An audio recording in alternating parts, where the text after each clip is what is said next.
यदि मनुष्य के शरीर बनने के लिए कुछ प्रयास करना पड़ता, मानो रिश्वत देनी पड़ती कि भाई साहब आप 1 लाख ले लो, 10 लाख ले लो और साहब हमें एक बार मनुष्य बना दो, तो नाली का कीड़ा भी मनुष्य बनना चाहेगा कि नहीं?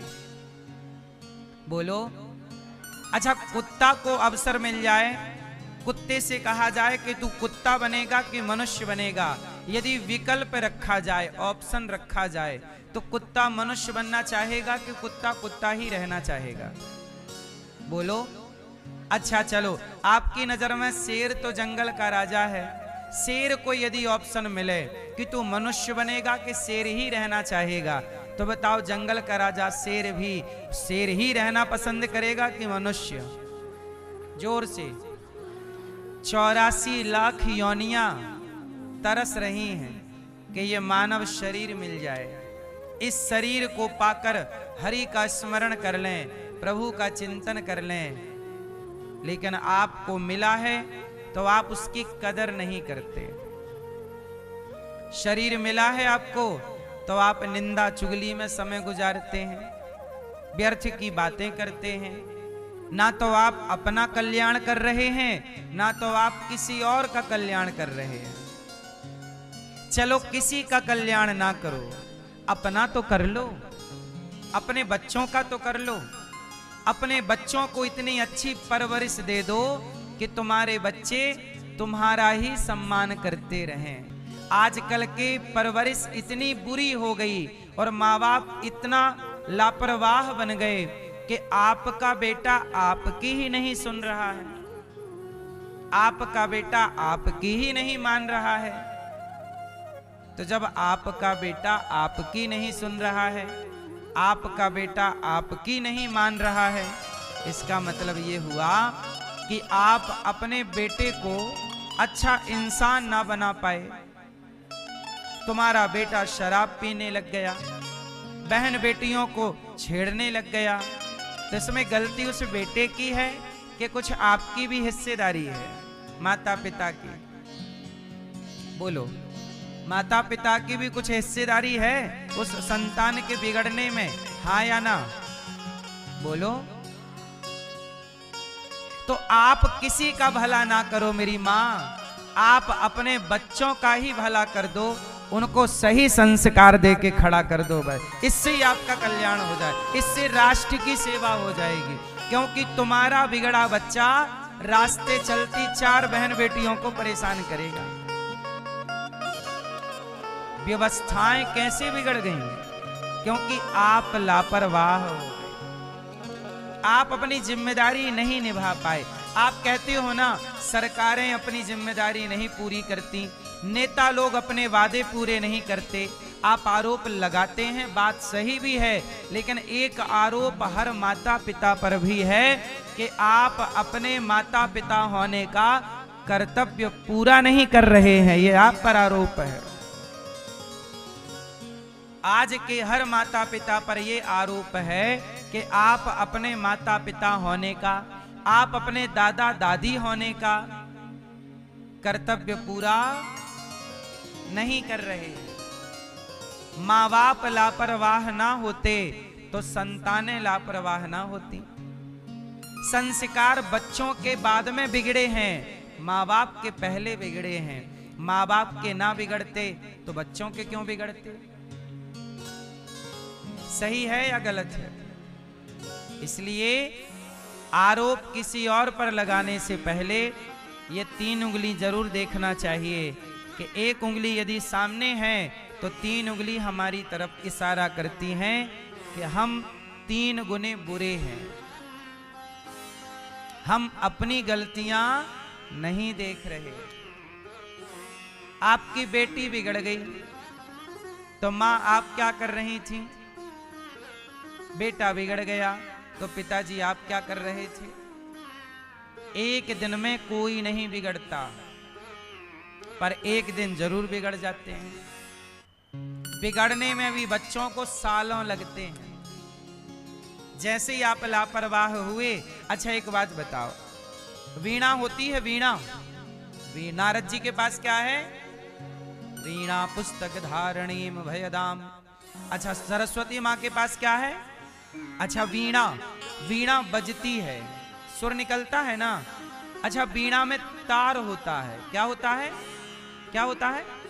अच्छा, तार को हम ढीला छोड़ दें तो सुर निकलेगा, बजेगी। और बहुत तेज कस दें तो तार टूट जाएगा। तो वीणा का तार उतना ही खींचा जाता है जितने से परफेक्ट सुर निकलने लग जाए। ना तो ढीला छोड़ना है, ना तो जरूरत से ज्यादा कसना है, खींचना है। ना तो ज्यादा लाड़, ना तो ज्यादा डांट। डांट और लाड़ का जो बीच का हिसाब किताब है, उतना ऐसा रखो कि परफेक्ट सुर निकलता रहे। बच्चों को इतना लाड़ करो, इतना प्यार करो, इतना डांटो कि बच्चे परफेक्ट आपके परफेक्ट होकर निकलें, संस्कारी होकर निकलें। किसी की बात ना माने आपके बच्चे, लेकिन माता पिता अर्थात आपकी बात मानते रहें आपके बच्चे, तब आप जीत गए। और यदि आपके बच्चे आपकी नहीं मानते तो आप हार गए। आप अच्छे माता पिता नहीं बन पाए। आपके माता पिता बनने के सारे नंबर कट गए, आप 0 नंबर लाए। माता पिता का भी तो एग्जाम है, केवल बच्चा का एग्जाम नहीं होता। बच्चे तो पास हो गए एग्जाम में, अच्छे नंबर ले आए,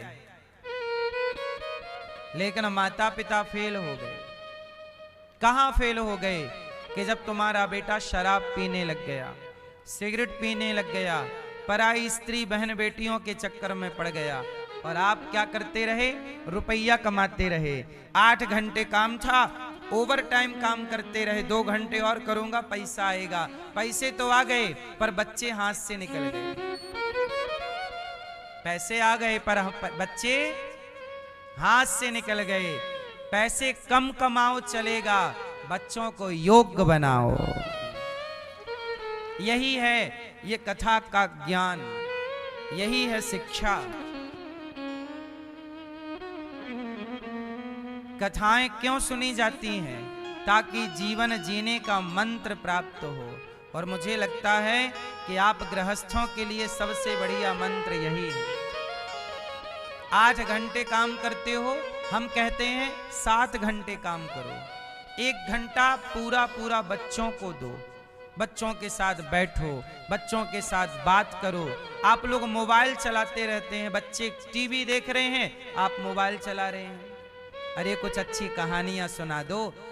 पहले की दादी बच्चों को कहानियां सुनाती थी।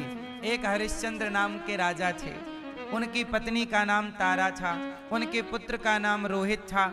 उन्होंने सत्य के लिए अपने को बेटा बाजार में बेच दिया। ऐसी कहानियां नानी सुनाया करती थी। दादी हरिश्चंद्र की सुनाती तो बेटा भी सोचता मैं भी हरिश्चंद्र की तरह सत्यवादी बनूंगा। अब आप हरिश्चंद्र की कहानियां नहीं सुनाती तो आपका बेटा हरिश्चंद्र नहीं, 1 नंबर का झूठा बन जाता है, क्योंकि हरिश्चंद्र के बारे में सुना ही नहीं ना। और गलती आपकी है, आपको व्हाट्सएप चलाना था, रील बनानी थी, आपको लड़ना था। आपके पास लड़ने का भी तो टाइम कम होता है, कम समय में ज्यादा लड़ाइयां करनी होती हैं। हमेशा दोष देखने रहते हैं, सास ऐसी बुरी है, बहू ऐसी है, जेठानी ऐसी। आपको ये भी तो काम है आप लोगों के पास, आप बहुत बिजी रहते हैं। सास से लड़ना, जेठानी से लड़ना, देवरानी से लड़ना, पड़ोसन से अलग लड़ाई है आपकी। तो इतने सारे युद्ध भी तो आपने चला रखे हैं। वो अमेरिका, इजराइल, ईरान तो बेचारे 3 लड़ रहे हैं, आपकी तो 25-30 लोगों से लड़ाई है। तो आप लोग इतना युद्ध भी तो करते हैं, थक जाते हैं आप लोग। इसी लड़ाइयों में जो आपकी अपनी जिम्मेदारी है वो खत्म हो जाती है, आप लापरवाह हो जाते हैं। बोलो हाँ। इसलिए कहता हूं, समझदार कौन है? जो यहां वहां के प्रपंच में ना पड़कर अपनी जिम्मेदारियों को परफेक्ट निभाए।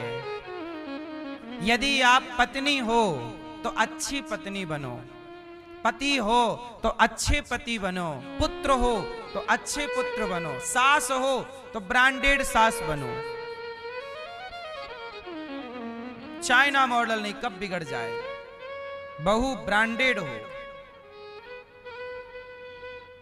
जो भी अभिनय आपको मिलता है वो परफेक्ट निभाओ।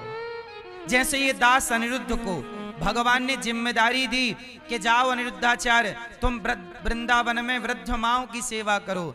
315 माँ यहाँ रहती हैं, 30,000 लोग पर डे यहाँ भोजन करते हैं, अखंड रसोई चलती है, 150 बच्चे यहाँ पढ़ते हैं। अभी 25 अप्रैल को यहाँ पर 21 गरीब परिवार की बेटियों का विवाह है।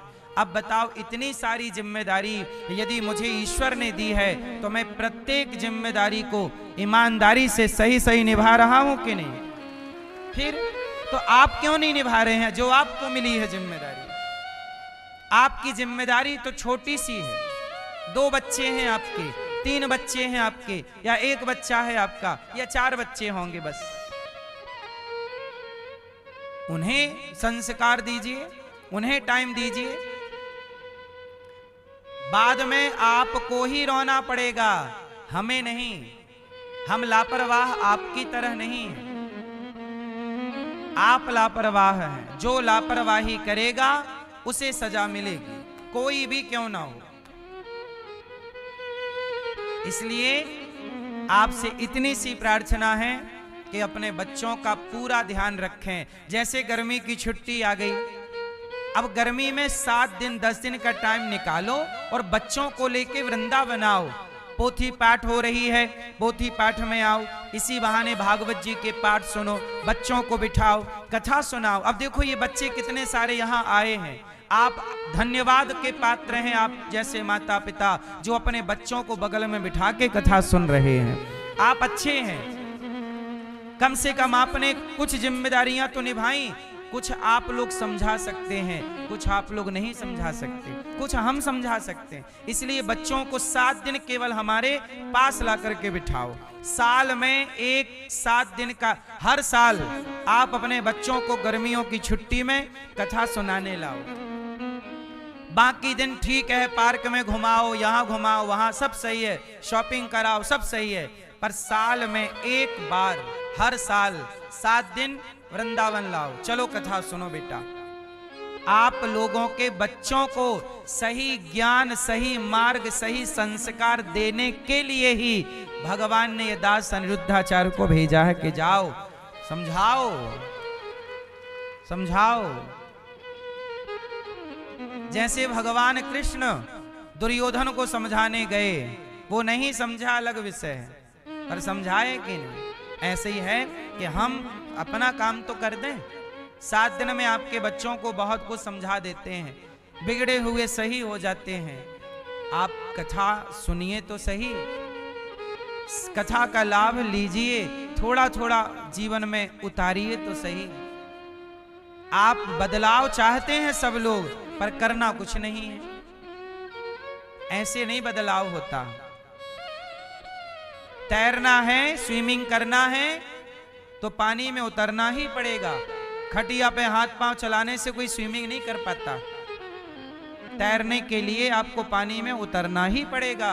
ऐसे जीवन में सुधार के लिए, संस्कारों के लिए सत्संग करना ही पड़ेगा, कोई और विकल्प नहीं। बात समझ में आई कि नहीं? हाँ या ना?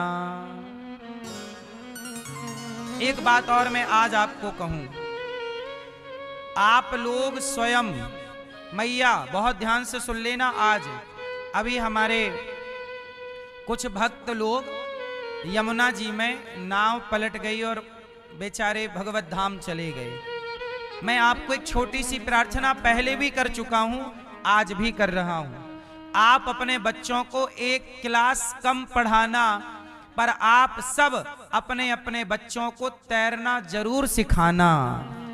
क्या सिखाना? स्विमिंग, तैरना, पानी में नदी पार कर सकें। कब आपातकाल आ जाए, कब विपत्ति आ जाए, कब बाढ़ आ जाए। अभी पंजाब में अचानक बाढ़ आ गई थी, सोते सोते घर में पानी घुस गया। अब तैरना आए तो आप पार हो जाओ, वरना डूबना निश्चित है। इसलिए पानी में डूबने से कोई नहीं मरता, पानी में डूबने से कोई नहीं मरता। मरते इसलिए हैं क्योंकि तैरना नहीं आता। नदी पूछेगी, वरुण देवता पूछेंगे कि भाई साहब तुमने तैरना क्यों नहीं सीखा? तुम कहोगे हम पानी में डूब के मर गए, तो पूछा जाएगा ना तुमने तैरना क्यों नहीं सीखा? तैरना तो गाय को भी आता है। बोलो हाँ। कुत्ते को भी तैरना आता है। फेंक दीजिए कुत्ते को, बाहर आ जाएगा। बोलो हाँ। तैरना चिड़िया को भी आता है, वो भी पानी में डुबकी लगाती है। तैरना बंदर को भी आता है। बोलो हाँ। इन लोगों ने कब सीखा?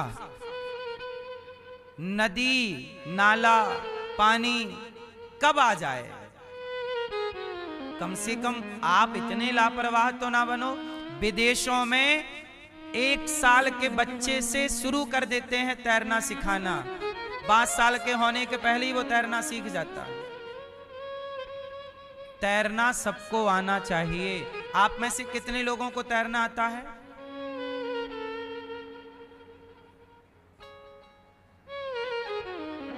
नहीं आता आप लोगों को, बाकी लोगों को। तो अब यदि पानी में आप डूबे तो दोष किसका रहेगा?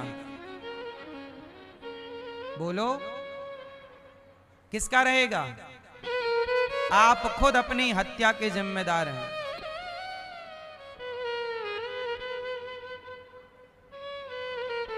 इसलिए मेरी हाथ जोड़ के प्रार्थना है भारत के प्रत्येक व्यक्ति से, और केवल भारत नहीं दुनिया के प्रत्येक व्यक्ति से, तैरना सबको आना चाहिए।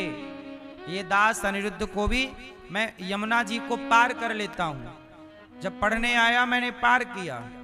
हमारे गांव में तालाब है। पहले के जमाने के लोग समझदार थे। हर गांव में एक तालाब होता था। पहले के जमाने का हर व्यक्ति तैरना जानता था। आज के लोग तैरना नहीं जानते। सीख लीजिएगा, कल को ये हादसा किसी के भी साथ हो सकता है। और तैरना ऐसे सीखना कि आप अपने भी रक्षा करें और साथ में किसी एक की जान बचाएं। कुछ आए ना आए साहब, तैरना आना चाहिए। जिंदगी पानी में डूबकर तो ना मरे। अनमोल जीवन है। इतनी सी लापरवाही, इतनी लापरवाही है कि हमने तैरना, सब कुछ पैसा कमाना सीखा, नाम इज्जत पाई, सब कुछ सीखा, कैसे रुपया कमाया जाता है, लेकिन तैरना नहीं सीखा। फिर इसलिए बच्चों को तैरना सिखाइएगा। हर साल अभी बारिश आएगी, फिर आप अखबारों में सुनोगे, टीवी पे सुनोगे, फलाना डूब गया, पिकनिक मनाने गए थे डूब गए। क्यों? पिकनिक मनाने पानी के किनारे गए थे तो तैरना क्यों नहीं सीखा? हमारे भारत में नदियां हैं, तालाब हैं, हर शहर नदी के किनारे है। लगभग हर गांव, हर खेड़े के पास कोई तालाब है। पानी के बिना हमारा गुजारा नहीं है। तीर्थों में आप जाओगे, पानी में नहाओगे, नदियों में नहाओगे, फिर तैरना तो आना चाहिए। मैं तो सरकारों से कहता हूं कि हर स्कूल में इतना कुछ पढ़ाते लिखाते हो, आधे घंटे की स्विमिंग का भी पीरियड रखना चाहिए हर स्कूल में। ये स्कूल में ही सिखा देना चाहिए। ये भी शिक्षा का हिस्सा होना चाहिए। बोलो हाँ या ना? ये भी शिक्षा का हिस्सा होना, ये भी शिक्षा है। हर परिस्थिति में रहना। पानी में फंस गए तो क्या करें, टापू पे फंस गए तो क्या करें। अभी आपने सुना होगा 2012-13 में हमारे यहाँ एक आपदा आई थी बद्रीनाथ जी में, केदारनाथ में, है ना। वहां से महिलाएं, बच्चे हफ्तों तक जंगल में फंसे रहे कि नहीं। आप में से कोई परिवारीजन भी हो सकता है, आपका कोई रिश्तेदार, कोई भी, मैं भी हो सकता हूं, आप भी हो सकते हैं। कब मुसीबत आ जाए, कब संकट आ जाए, हर परिस्थिति से लड़ना, हर परिस्थिति में सरवाइव करना, हर परिस्थिति में जिंदा रह पाना, क्या ये शिक्षा नहीं है? केवल कागजी डिग्री, ये कागज में मार दिया ठप्पा, ये डिग्री होगी। इतना सिखा रही हैं सरकारें, स्कूल। हर परिस्थिति में सरवाइव करना, अर्थात हर परिस्थिति में रहना, हर मुश्किल का सामना करना, ये सिखा देना ही शिक्षा है। बोलो हाँ, ये सीख है। इसलिए सीता माँ ने नहीं सोचा था कि मुझे जंगल में अकेले लकड़ी काट के बच्चों का गुजारा करना पड़ेगा, पर करना पड़ा कि नहीं। राम ने नहीं सोचा था कि मुझे 14 साल जंगल में गुजारने पड़ेंगे, पर गुजारना पड़ा कि नहीं। मुसीबत बताकर नहीं आती कि भाई साहब मैं आ रही हूं, आ जाती है बस। एक बार हम कथा करने जा रहे थे, तो हम लोग ना एक चोर डाकुओं के यहां से गुजरे। हम लोग, हमें पता नहीं था। मध्य प्रदेश में भोपाल के आगे सीहोर के पास वहां पर एक इलाका है, नाम भूल गया मेरा। वहां पर ना हम लोग बस से जा रहे थे, अपनी बस थी, संगीत की टीम थी, कथा सुनाने जा रहे थे। शाम हो गई, चलती गाड़ी में वहां चोर चढ़ गए, और चोर बस में चढ़ के ऊपर सामान बंधा था, सबका बैग था, ढोलक वाले की ढोलक थी, तबला वाले का तबला था, साउंड सिस्टम का मिक्सर था, पूरा सेटअप। हम लोग बाहर जाते हैं तो सेटअप जाता है। उस जमाने में एक बस थी, उसमें सब आ जाता था। ऊपर बांध के जा रहे थे, चोर चढ़ गए। और जब चोर चढ़े, देवास और भोपाल के बीच में, कहां है? एक जन बताओ, राया। तो वहां पर ना चोर चढ़ गए बस में। अब चोर चढ़ के ना पूरा सामान खेतों में फेंक दिए, पूरी बस खाली, ऊपर था सामान। अब हम लोग अंदर थे, अंदर बातें कर रहे थे, अंदर चर्चाएं थी। ऊपर से चोर जब बड़ा मिक्सर फेंका तो धम्म सी आवाज आई। तो मैंने पीछे, मैं बैठा था, मैंने पर्दा हटाया तो चोर उतर रहा था। मैंने देखा ये चोर, मैं नहीं देखा चोर को। अब गाड़ी रोकी तो चोर, उनको तो अभ्यास रहता है, भाग गए। अब रात हो गई। अब रात में हम लोगों के पास टॉर्च भी नहीं, और रात थी, और वहां दूर दूर तक कोई नहीं। जब हम लोग गाड़ी रोके, खड़े हुए, सामान ढूंढे। अब सामान मिले कैसे? उन लोगों ने खेत में फेंक दिया चलती गाड़ी में। उन लोगों का अभ्यास है, बाद में पीछे से उठा लेते हैं सब सामान। अब वहां ना वही चोर गाड़ी में बैठ करके आए। अब क्या पता, उनकी पूरी टीम होती है 8-10 लोगों की, तो दूसरे आए 2 व्हीलर पर बैठ के। अरे बोले आप लोग जाओ, यहाँ मार डालते हैं, ये डाकुओं का क्षेत्र है। बहुत पुरानी बात है, लगभग 2012 की बात होगी, 12-13 की।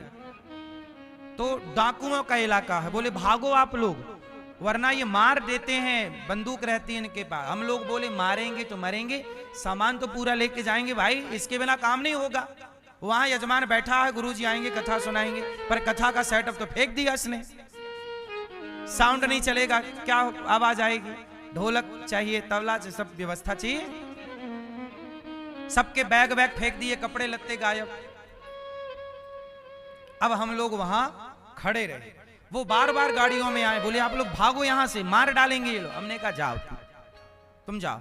हम लोग पूरा रात के 10 बज गए, 10-11 बज गए, और ये सूर्यास्त होते की घटना।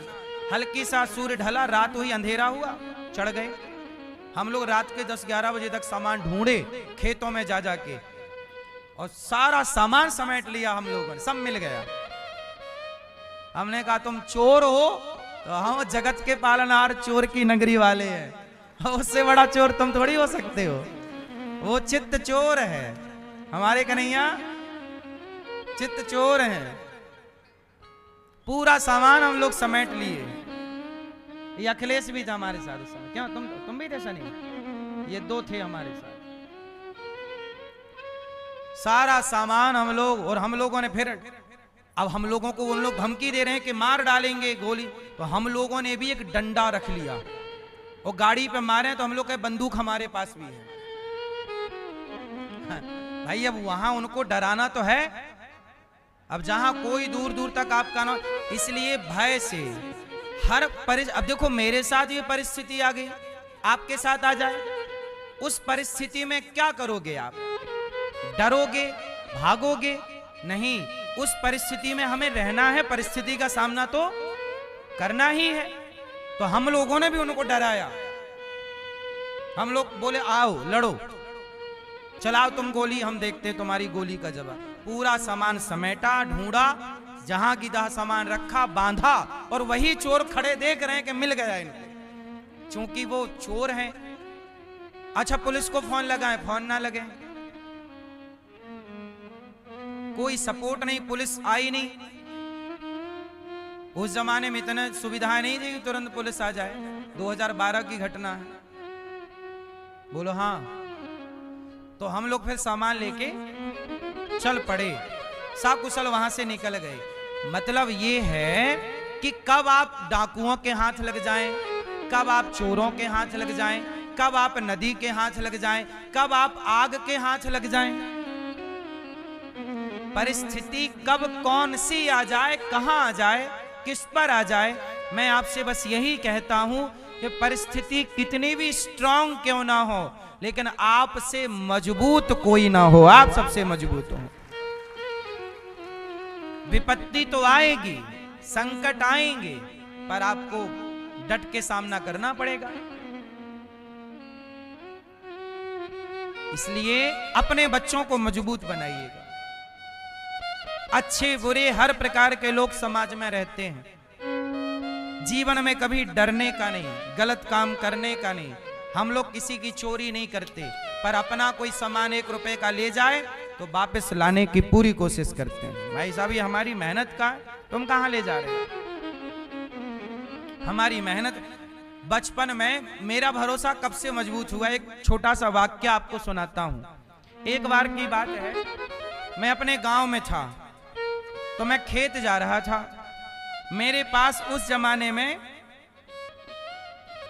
मैंने पैसे जोड़े थे, कभी दादाजी ने दिए 2 रुपए, पिताजी ने दिए, माँ ने, ऐसे जोड़ते जोड़ते